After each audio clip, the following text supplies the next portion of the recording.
నమస్తే అండి. అందరూ ఎలా ఉన్నారు? నేనైతే చాలా చాలా బాగున్నాను. Welcome back to our channel. ఈరోజు మా ఇంటికి మా మమ్మీ వచ్చింది. మా మమ్మీ వచ్చేసి నాకు గోరింటాకు అంటే చాలా ఇష్టం అని చెప్పేసి నా కోసం అయితే మా అక్క, మా మమ్మీ కలిసి అయితే తెంపుకొచ్చారనమాట. మా మమ్మీ అయితే ఇక్కడ మిక్సీకి వేస్తుంది. నాకైతే ఈ ఆర్టిఫిషియల్ కోన్స్ వీటన్నిటికంటే కూడా గోరింటాకు అంటే చాలా ఇష్టం అండి. ఇంకా మమ్మీ మన ఇంటికి వచ్చిన మనం మమ్మీ వాళ్ళ ఇంటికి వెళ్ళినా ఎలా ఉంటుంది సిచ్యువేషన్ తెలుసు కదా.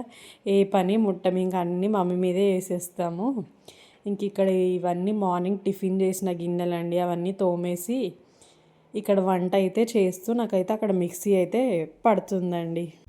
ఇక్కడ ఈ కర్రీ వచ్చేసి మా మమ్మీ అయితే చేయలేదు కానీ మా డాడీ అయితే చేస్తున్నాడు నా కోసం. బీరకాయ పెసరపప్పు ఫ్రెష్గా ఊరి దగ్గర నుంచి తెచ్చిందండి బీరకాయ కూడా. కాకపోతే నేను వీడియో తీస్తున్నానని చెప్పి పక్కకి వెళ్ళిపోయాడు అనమాట. ఇక్కడ వచ్చేసి బీరకాయ పొట్టు అండి, ఇది గీరిన పొట్టు. దీంతో అయితే మా మమ్మీ పచ్చడి బాగా చేస్తుందండి, అందుకే అలా పక్కకు పెట్టేసింది కడిగి.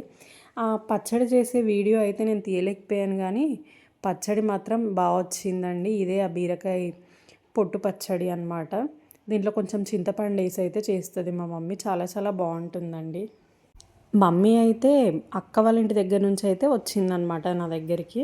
సో అక్క వాళ్ళ ఇంటి దగ్గర నుంచి వచ్చేటప్పుడు మా అక్క అయితే నా కోసం వాళ్ళ ఇంటి దగ్గర చెట్టు ఉందన్నమాట, కొబ్బరి బోండం చెట్టు. సో నాకైతే కొబ్బరి బోండాలన్నీ కొట్టి పంపించిందనమాట ఇప్పుడు తాగాలన్నట్టుగా.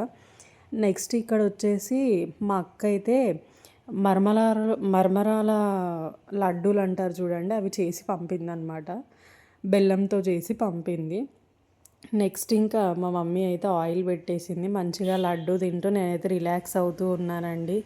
ఇంకా నిన్న సండే అయితే మా కోసం ఫిష్ పులుసు అలాగే ఫిష్ ఫ్రై చేసుకోవడానికి చేపలు కూడా పంపించిందండి. ఇంక ఇవి వచ్చేసి జీడిపప్పు అండి. అక్కడ వాళ్ళ ఇంటి దగ్గర ఎవరో హోల్సేల్లో వాళ్ళ క్వార్టర్స్లో వచ్చేసి ఎవరో ఊరు నుంచి అయితే తెచ్చారంట. సో వాళ్ళ దగ్గర నుంచి కొని నా కోసం అయితే పంపించింది.